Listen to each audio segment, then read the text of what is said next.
রাত পোহালে রামনবমী, তার ঠিক একদিন আগে ইংরেজবাজারের বিধায়ক শ্রীরূপা মিত্র চৌধুরী শান্তিপূর্ণ মিছিলের রীতিমতো জঙ্গি হামলার আশঙ্কার কথা জানালেন। তিনি মালদা, মুর্শিদাবাদ এবং সাম্প্রতিককালে মোথাবাড়ির ঘটনার উল্লেখ করে বলেন, কিছু নাবালকদের দিয়ে 20 থেকে 25 মিনিটের জন্য রাজপথ আগলে দেওয়া হচ্ছে। নাবালকরা যেহেতু আইনের ক্ষেত্রে কিছু ছাড় পায়, সেই ব্যবস্থাই করা হচ্ছে। শুক্রবার কেন্দ্রীয় মহিলা কমিশনের প্রতিনিধিরা এসেছিলেন, তারাও সেই জঙ্গি ফরম্যাটের কথা উল্লেখ করে দিয়ে গিয়েছেন। এদিন মালদার ইংরেজবাজারের বিধায়ক শ্রীরূপা মিত্র চৌধুরী আর কি বলছেন শুনলো তার মুখ থেকেই।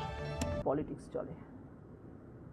আপনারা দেখেছেন মাননীয় মুখ্যমন্ত্রী নিজে দাঁড়িয়ে থেকে আমাদের ধর্মকে গন্ধাধরম বলেছেন।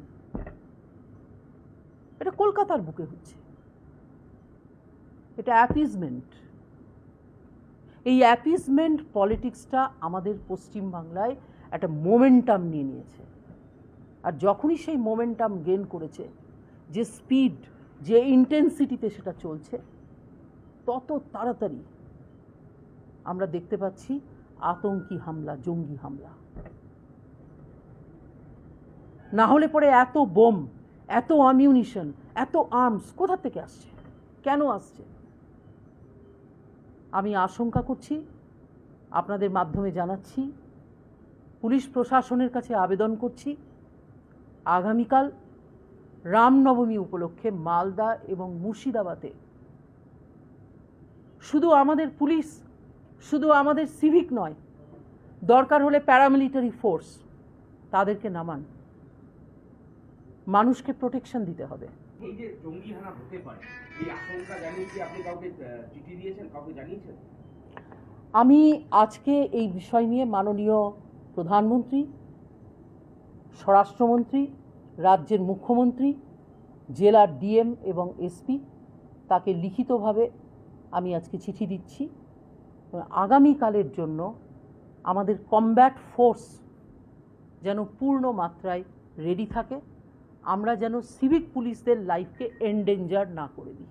কেন্দ্রীয় পুলিশ নামানো হোক দাবি রাখছেন? আমি তো দাবি রাখলামই যে আমাদের যে পুলিশ এবং অ্যাডমিনিস্ট্রেশন আছে, তারা জেনারেল ল অ্যান্ড অর্ডার করতে পারেন, কিন্তু যা সংখ্যা আছে সেই সংখ্যা কম থাকার জন্য রাজ্যে সিভিক পুলিশরা কাজ করছেন। তারা তো ভলেন্টিয়ার না, তারা কমিউনিটি ভলেন্টিয়ার, তারা তো পুলিশ নন। তারা ট্রাফিক সামলাচ্ছেন, তারা মানুষকে সহযোগিতা করছেন, হাসপাতালে দাঁড়িয়ে ভিড় সামলাচ্ছেন, কিন্তু জঙ্গি হামলা হলে আমরা ইকুইপ নই। তাই মোথাবাড়ির যে ঘটনা ঘটেছে সেটাকে সরলভাবে নেওয়া যাবে না। This is not an ordinary event, this is an extraordinary event. অনেকে চেষ্টা করছেন এটাতে একটা রাজনৈতিক কালার দেওয়ার। কোনো রাজনীতিকের জন্য হলো, কোনো প্ররোচনায় হলো, এসব নয়। যদিও মালদা জেলা পুলিশ অত্যন্ত সতর্ক, সাধারণ মানুষের আশা শান্তিপূর্ণভাবেই রামনবমীর মিছিল অগ্রসর হবে এবং ফিরেও আসবে। পুলিশ প্রশাসন নিরাপত্তা ব্যবস্থা যথেষ্ট জোরদার করেছে। রামনবমীর মিছিল শান্তিপূর্ণভাবেই সম্পন্ন হবে বলে আশা করছেন তামাম মালদার মানুষ। শেষমেশ সাধারণ মানুষের আবেগ কতটা রক্ষিত হয় তা অবশ্য সময়ই বলে দেবে। মালদা থেকে স্বপন চক্রবর্তীর রিপোর্ট, টাইমস 14 বাংলা।